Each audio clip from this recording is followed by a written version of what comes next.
Hola a todos y bienvenidos una semana más al canal. Estamos de vuelta por aquí, espero que estéis muy bien y hoy tenemos muchos temas que abordar. Los temas de hoy son bastante completos, tenemos muchas cosas de las que hablar. Lo primero, ese techo de deuda, ese show político. Ahora comentamos un poco divergencias importantes que se están formando en el mercado. Esto me parece lo más importante, por eso estaré un poco de tiempo aquí viendo todas las divergencias que se están formando ahora mismo en el mercado. Creo que son importantes de seguir y de estar vigilando para las próximas semanas. También la cartera de Michael Burry se acaba de publicar ese 13F, ese documento donde podemos ver cómo estaban las posiciones de la cartera de Michael Burry, que dijo de vender en enero, que vamos a rescatar sus tweets, dijo de vender en enero, luego en marzo dijo que se había equivocado y ahora conocemos cuál era la cartera a día 31 de marzo, a finalizar el primer trimestre del año. Vais a ver movimientos curiosos, creo que os va a gustar y sobre todo algo muy curioso con la banca. Señales también de deflación, diferentes indicadores que vienen desde la parte del mercado laboral y también indicadores que vienen desde hoy mismo, el PMI de Nueva York, también datos importantes y que son la verdad movimientos muy bruscos. Y luego por último el dólar y el SP500, ese movimiento del dólar que hemos visto en las últimas semanas, ese rebote, vamos a intentar ver de dónde proviene y qué puede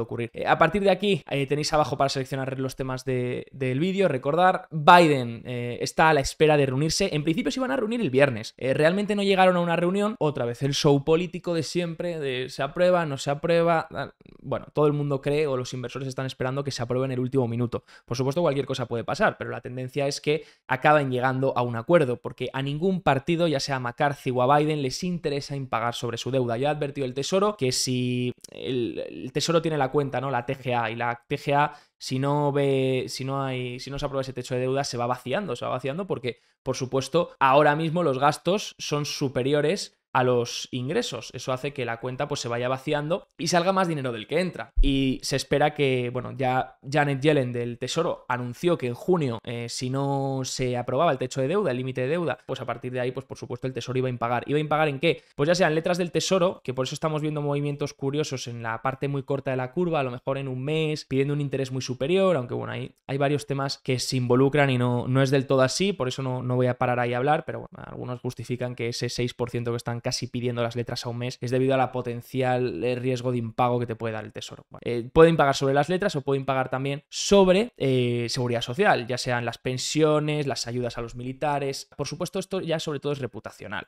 La imagen que daría Estados Unidos de cara a su reputación, a su deuda. También lo más peligroso yo creo que podría ser una recalificación de la deuda a la baja, algo como pasó en 2011, más que no se llegue al acuerdo. El acuerdo parece ser que se acabará llegando. Hoy, por ejemplo, Biden decía el domingo que era optimista, se reunirán el martes en principio las conversaciones entre Biden y McCarthy para ver si llegan a algún tipo de acuerdo entre republicanos y demócratas. Biden decía el domingo que se encontraba muy optimista, pero es que hoy McCarthy ha dicho que no ve ningún movimiento real en nada. O sea, para tener algo que pueda pasar ambas cámaras realmente necesitas algo al final de esta semana. Bueno, cada uno está diciendo una cosa, por supuesto. Ahora, si miramos lo que esperan los inversores, esto es lo que ocurre cuando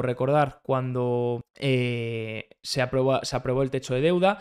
En 2011 pues las acciones siguieron cayendo, ¿vale? Casi todos los sectores caen. En 1996, cuando hubo también el problema del techo de deuda y se aprobó, pues empezó a subir todo. Y en 2013 también empezó a subir todo. Así que bueno, no hay una señal clara, dicen desde Morgan Stanley, que muestre qué pasa con el techo de deuda cuando se aprueba. De todas formas, la mayoría de inversores, ya sean institucionales o incluso inversores retail, están esperando que las acciones sean golpeadas, pero no tan fuerte como en 2011, ya que en 2011 el SP500 cayó un 17%. Bueno, veremos. Hay algunos que creen que poco porcentaje cree que las acciones se mantengan. Curiosa divergencia en lo que está pasando. Vamos allá con las divergencias importantes. Bueno, lo primero curioso, arrancamos enseñando cómo Apple supera la capitalización de Apple, para que nos demos cuenta de lo que significa. La capitalización bursátil de Apple ha superado toda la capitalización del Russell 2000, toda la capitalización de las 2000 compañías estadounidenses, pequeñas y medianas, que componen el Russell 2000. Es muy fuerte que una única empresa sea más grande a nivel de capitalización que 2.000 empresas estadounidenses. Sí que es verdad que ayuda a que dentro de estas 2.000 un gran porcentaje no tiene beneficios y un gran porcentaje, por supuesto, son compañías zombies, pero aún así es curioso. De hecho, comparten este gráfico desde Bespoke, donde dicen, mira, fíjate, ocurrió, aquí comparten el spread, ¿no? Entre el Russell 2000 y Apple, pues para que Apple supere el spread, este spread sea mínimo y Apple supere al Russell 2000, tenemos que mirar que esté en cero o incluso por debajo. Ahora se ha vuelto a poner por debajo de cero, por lo que esto ya ocurrió el 9 del 1 de 2020, para que lo sepáis. Fue cuando Apple superó la capitalización bursátil del Russell 2000 y acaba de volver a pasar y se ha puesto por delante en capitalización bursátil. Mirando los diferentes índices, vemos, por ejemplo, subidas, línea azul, subidas en el Nasdaq en el QQQ, sobre todo el Nasdaq 100 desde febrero, pero fijaros de la divergencia, desde más o menos durante todo el año han ido de la mano. Sí que es verdad aquí que caía el Nasdaq más que el resto de índices, pero luego recuperaba y más o menos todos los índices iban de la mano hasta que llega marzo, esa crisis de banca regional, y desde marzo pasa una cosa curiosa y es que empiezan las divergencias. Fijaros la diferencia entre dónde está cada índice. Divergencias entre en azul el Nasdaq 100, que son las 100 tecnológicas más grandes, en amarillo el S&P 500 y en rojo ese Russell 2000. Las 2000 compañías más pequeñas y medianas, aquí obviamente incluye banca regional, por eso el Russell 2000 está más debilitado, pero curiosa divergencia que se está empezando a generar. Si miramos de hecho dentro del Nasdaq, y esto ya estamos cogiendo el Nasdaq completo, porque aquí estamos cogiendo el Nasdaq QQQ, que es el Nasdaq 100, donde están las 100 tecnológicas más grandes, pero sabemos que las que han empujado son también las más grandes y encima tecnológicas, entonces el QQQ es el índice que más ha destacado. Pero si cogemos el Nasdaq Composite, ese Nasdaq Composite ya no incluye las 100 más grandes, incluye las 5.000, más de 5.000 tecnológicas estadounidenses. Si cogemos el Nasdaq Composite también está rebotando, por supuesto, empujado también por las grandes tecnológicas, pero si miramos la línea de avance y descenso, que lo que mide es esa amplitud de mercado, y normalmente te gusta tener una línea de avance y descenso que incremente, porque más empresas suben de las que bajan, esa línea AD, bueno, pues ahora vemos que la amplitud pues está bastante torcida, ¿no? Está incluso, aunque el Nasdaq suba, el Nasdaq Composite, arrastrado por las 100 más grandes, por las tecnológicas más grandes, a pesar de ello, dentro del Nasdaq tenemos muchas tecnológicas que siguen bajando. De hecho, esta gráfica me ha hecho gracia también, mirando el S&P 500 de DataStream y Cross Asset Research, dicen, claro, si tú coges el S&P 500 y le restas las acciones de inteligencia artificial, las que han mencionado en sus resultados de inteligencia artificial, las que ya están aplicándolo, y ese boom que ha habido con este tipo de acciones, fíjate que el Nasdaq estaría en los 3.000, el S&P 500, perdonad, estaría en los 3.800 puntos. Curiosa divergencia. Por supuesto, este gráfico tiene un pero, y es que no sé, lo he intentado buscar, pero no sé qué acciones está contando dentro de los AI Boom Stocks. No sé qué acciones está contando dentro de esta inteligencia artificial durante el año. Entiendo que Nvidia, Google, o sea, Alphabet, que mencionó varias veces la inteligencia artificial que se va a meter de lleno, también Microsoft, que ya lo está aplicando. Todo eso, pues obviamente si quitas esas empresas que lo han hecho muy bien en el año, pues te toparías con un S&P 500 en 3.800. No estoy muy a favor, a pesar de que sí que esta divergencia me llama la atención y es curiosa, no estoy muy a favor de hacer esto, porque es como, bueno, ahora eliminamos los AI Boom Stocks y pues sí, el índice estaría en negativo. Ya, si eliminamos todo lo que sube, obviamente el índice va a estar en negativo, pero es para recalcar esas divergencias que se están formando, es para recalcar que lo que está tirando prácticamente es algunas tecnológicas, sobre todo las más grandes, y donde el resto del mercado no está acompañando del todo este movimiento. De hecho, una divergencia también curiosa, que esta sí que se aplica si algunos acabáis estudiando el CMT o acabáis estudiando... CMT es como el CFA, pero para analistas técnicos, ¿vale? Si alguno acabáis estudiando el CMT, veréis que en el primer libro, en el primer nivel de CMT, disculpar, que esto tiene 3 niveles también, en el primer nivel de CMT se da la teoría de Dow. Se dan todas las teorías de Dow y todas las reglas, ¿no? Y una de ellas es mirar las divergencias entre el Dow y el Dow Jones, únicamente el Transportation Average, el TRAN.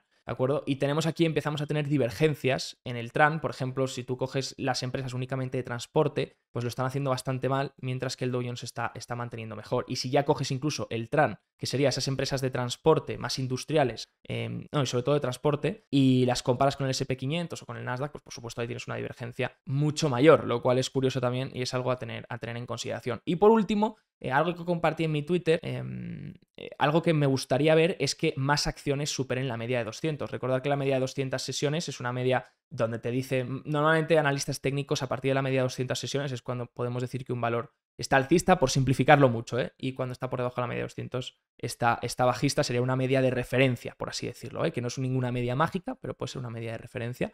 Y estamos viendo como el S&P 500, pues todavía únicamente el 48,80% de las acciones está por encima de la media de 200. O sea, a pesar del S&P 500 llevar subiendo desde enero y haber retrocedido casi el 50%, porque recordar, la subida que ha hecho el S&P 500 está casi en el FIBO 50, está cerquita, ha retrocedido el 50% de toda la caída, la mitad de la caída. Pues a pesar de eso, más del 50% de las acciones del S&P 500 están por debajo de la media de 200.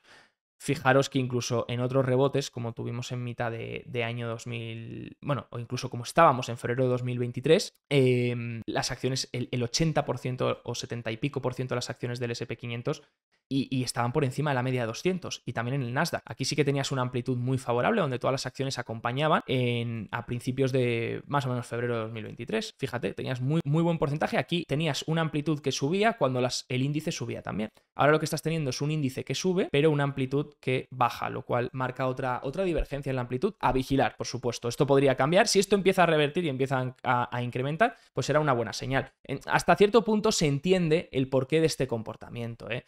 Hasta cierto punto se entiende por qué el Russell 2000 quiere bajar más que el resto. Pues porque hay miedo con las small caps. De hecho, a valoración ahora mismo las grandes a mí me parece que están caras, mientras que las small caps creo que están extremadamente baratas. ¿Qué ocurre? Que los inversores no son tontos y como ven que el ciclo se está deteriorando y posiblemente podría entrar la economía estadounidense en una contracción / recesión, pues a partir de ahí lo que hacen es rotar a grandes compañías que tienen caja, que no tienen deuda, que tienen flujos de caja libres, que tienen ventajas competitivas, que en general sabes que no van a quebrar. Mientras que si estás en una pequeña empresa, un banco regional, lo que sea, pues tienes el riesgo de que te pueda quebrar. Entonces es normal también este escenario, que cuando el ciclo revierta va a ser muy interesante cuando la macro empiece a mostrar signos de recuperación y de entrada de siguiente fase del ciclo, fase de recuperación dentro del ciclo económico. A partir de ahí las small caps pueden ser muy interesantes, sobre todo por los niveles de valoración a los que se encuentran. Por supuesto, entiendo esto, entiendo el comportamiento, pero también es verdad que es peligroso, ¿vale? Es muy peligroso que tengamos este fondo de mercado donde únicamente unas pocas acciones están empujando los índices. Cada vez los índices representan menos el mercado, la verdad. Aunque la gente sigue mirándolos. Por ejemplo, otra divergencia, si hablamos también de nuevos máximos y nuevos mínimos, es lo último que nos quedaría por mirar. 10 semanas consecutivas, ¿vale? Comparten en este gráfico de High Mount Research, 10 semanas consecutivas donde los nuevos mínimos superan los nuevos máximos, ¿vale? O sea, hay más nuevos mínimos que nuevos máximos. Hay más acciones haciendo nuevos mínimos que nuevos máximos. Eso es peligroso, sobre todo cuando llevas una racha de 10 semanas. Obviamente, si se va acumulando más, pues será más peligroso, por supuesto. Mientras tanto, los institucionales están sacando dinero, están entrando dinero, por ahora se mantienen, ¿vale? No han hecho aportaciones nuevas, esto es el incremento de los flujos institucionales y por ahora no vemos mayor incremento como teníamos, por supuesto, a inicio de 2023. Aquí vimos salida y luego vimos, tras la crisis regional, vuelta a entrada, ahora más o menos lateralizando. Sí que es verdad que lo que estamos viendo es, compartía BofA, el otro día Bank of America, la mayor entrada de dinero en acciones tecnológicas, ¿vale? En acciones techs, la mayor entrada de dinero, por supuesto, desde diciembre de 2021. Bueno, pues eso de que todo el mundo está bajista ya no es tan real, ¿vale? Hay gente comprando y lo están haciendo al mayor nivel, entradas de capital que no se veían desde diciembre de 2021. Bueno, vamos a analizar la cartera de Michael Burry. Enero, sell, dice el 31 de enero. Por supuesto, luego en marzo, 17 de marzo, dice me equivoqué al decir de vender. Luego vino la crisis regional. Desde entonces Michael Burry no ha hablado mucho, pero aquí tenemos su cartera. Esta cartera, quiero resaltar, es a día 31 de marzo. Y luego, es cómo están las posiciones a día 31 de marzo, porque ellos presentan el 13F, lo hacen cuando finaliza el trimestre, pero no se publica hasta dentro de unos días. No tienen por qué presentarlo el 31 de marzo, ¿vale? Lo presentan unos días después. Por supuesto, estamos en mayo y estamos conociendo ahora el 13F. Pero es importante ver qué tenía en cartera o qué puede seguir teniendo. Aquí puede haber vendido o comprado más cosas. No lo conoceremos hasta que tengamos el segundo trimestre, ¿vale? Eso es lo malo. Por lo que operar simplemente en lo que vemos un 13F es peligroso. También resaltar que en el 13F solo se ponen las posiciones largas, no se ponen posiciones cortas, opciones o derivados, ¿vale? Esto es importante también entenderlo porque mucha gente dice, oh, no lleva nada en cartera. No, el 13F es un documento específico que pide la SEC y donde se informan posiciones largas. A partir de ahí, pues puede tener opciones, puede tener derivados, puede tener swaps firmados con entidades. Ya sabéis que Michael Burry es un loco que le gusta mucho esas cosas. La escena es en la que va al banco y pide firmar una especie de swaps que ni siquiera existían y el banco se queda flipando y dice, bueno, vale, pues te lo doy si me vas a dar dinero gratis, pero al final resultó que Michael Burry tenía razón. Bueno, datos importantes que tenemos que resaltar. Lo primero, se vuelca hacia China. JD y Alibaba Group. Incrementos importantes, ¿vale? Incremento de 233% en JD, duplica la posición en Baba, así que parece ser que Michael Burry ahora mismo el mayor porcentaje de la cartera, 10% lo tiene en JD, 9,56% lo tiene en BABA, así que podríamos decir que está bastante puesto en China, ¿no? Tenían estas acciones, este valor a final de diciembre de 2022, disculpen, y a este valor a finales de 31 de marzo de 2023. También, curioso, ha añadido Zoom, una empresa muy growth, una empresa que ha caído mucho, puede ser que le vea valor, puede ser que crea que está muy baja y ahora con la caída de tipos o con la pausa en los tipos de interés, la duración, que son estas empresas más de crecimiento, se pueda ver beneficiada. Luego, importante, cómo había añadido bancos. Fijaros la de bancos regionales que añadió Michael Burry antes de, o que tenía por lo menos a fecha 31 de marzo. No sabemos si los vendió. No sabemos si los ha vendido desde el 31 de marzo a día de hoy. No sabemos si los ha vendido. Pero, por supuesto, en First Republic Bank se debió de pegar castañazo. La tenía a valor de lo tenemos aquí el valor. Valor de First Republic Bank, si buscamos la tenía a valor de $13,99 reportados. O sea, que se ha debido meter bastante batacazo. PacWest igual, $9,73 reportados. Por supuesto, solamente tenía 2 millones en cada una, 2,5 millones, pero bueno, que seguramente le ha fastidiado. También Western Alliance, 4 millones tenía. O sea, que estaba Michael Burry en banca regional. Curioso movimiento de Michael Burry. Esto me ha sorprendido mucho. Entiendo que pues, cuando empezó a ver la caída, a lo mejor en marzo, pensó que fue exagerada y de ahí que aprovechase y especulase con banca regional, comprando no mucho, porque son posiciones de 2 millones para una cartera de Michael Burry que son de 106 millones a día de hoy, pero bueno, que es importante, ¿no? Ese movimiento. También destacar, bueno, la cartera ha cambiado 31 de diciembre, invertido 25 millones. Ahora tiene 106 millones invertidos, ¿vale? Así que mucho sell no creo. O sea, por lo menos dijo I was wrong, o a lo mejor, por lo menos canceló este tweet justo antes de sus posiciones de marzo, justo antes de sus posiciones del 17 de marzo. Aunque Michael Burry le encanta jugar a este tipo de cosas con la prensa, con los medios, con las redes sociales, así que no os creáis mucho de lo que veis porque a lo mejor ya todo esto lo vendió justo el 1 de abril, ¿vale? Así que, pero le gusta tener ese protagonismo también en redes sociales. Por supuesto es un inversor legendario y es un inversor con unos aprendizajes y con una historia brutal, pero también hay que saber que esto le encanta, esto es lo que le gusta. Black Knight, SkyWest, Curate, MG, Wolverine las vende, las liquida y sobre todo importante también reduce posición, si no me equivoco, en Coherent, que la tenía en cartera, y también en Geo, la de prisiones y centros de salud mental. Señales deflacionarias empiezan a llegar. El vídeo de hoy está patrocinado por Bison Trade, el broker online de Miralta Bank, entidad española regulada y supervisada por el Banco de España y la CNMV. Su objetivo es dar un servicio de alta calidad poniendo foco en las siguientes áreas: seguridad, banco y broker regulados, multiplataforma, tecnología avanzada, acceso a multiproducto, acciones, fondos, renta fija, opciones, divisas y mucho más. Y mi parte favorita, la educación y formación para los clientes. Ofrecen tarifas muy competitivas en relación a otros bancos españoles y una atención al cliente excepcional. Visita bisontrade.com y podrás ver más información o probar su plataforma demo.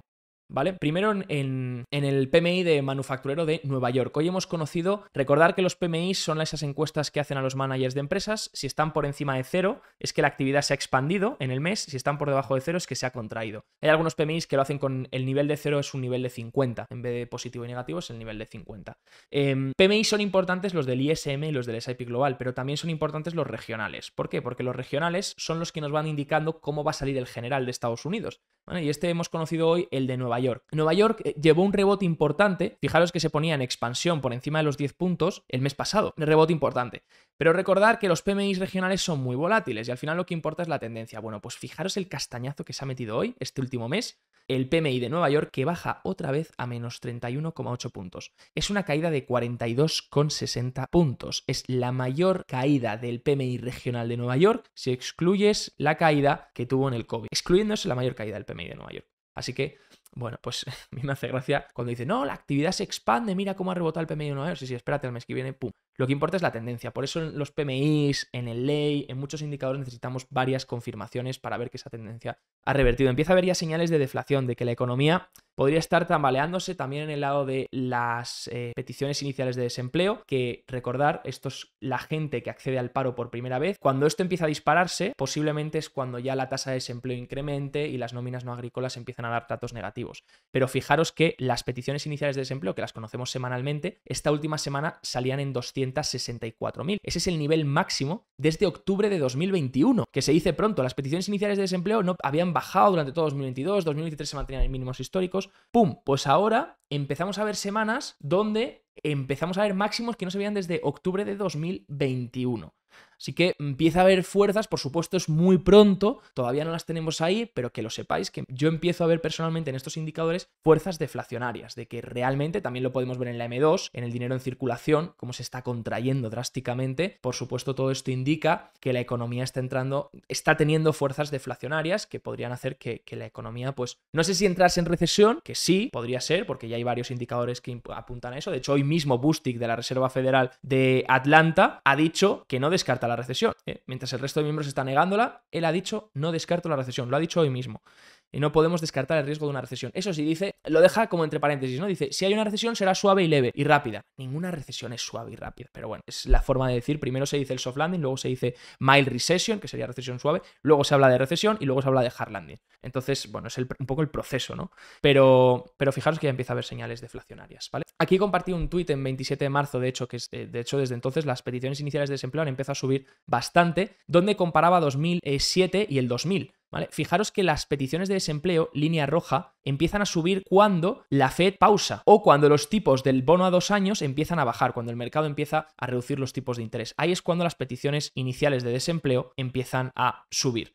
Entonces dije, bueno, que como el 2 años ya había empezado a bajar justo con la crisis regional, ya no hacía un nuevo máximo, empezaba a perder el 5% que había hecho de máximo y se mantiene, obviamente está aguantando por encima del 4%, pero ya no está en el máximo, pues a partir de ahí las initial claims deberían empezar a subir. A medida que el interés del 2 años siga bajando, espero que el mercado laboral se siga debilitando porque es una señal de que estamos cerca del fin del ciclo, que estamos ya en las fases finales del ciclo. Es señal clara, o sea, una Fed que ya llega a su tasa máxima casi, unos tipos de interés que ya podrían estar empezando a revertir, un mercado laboral que está en mínimos históricos, por lo que ya está cerca del final de ciclo.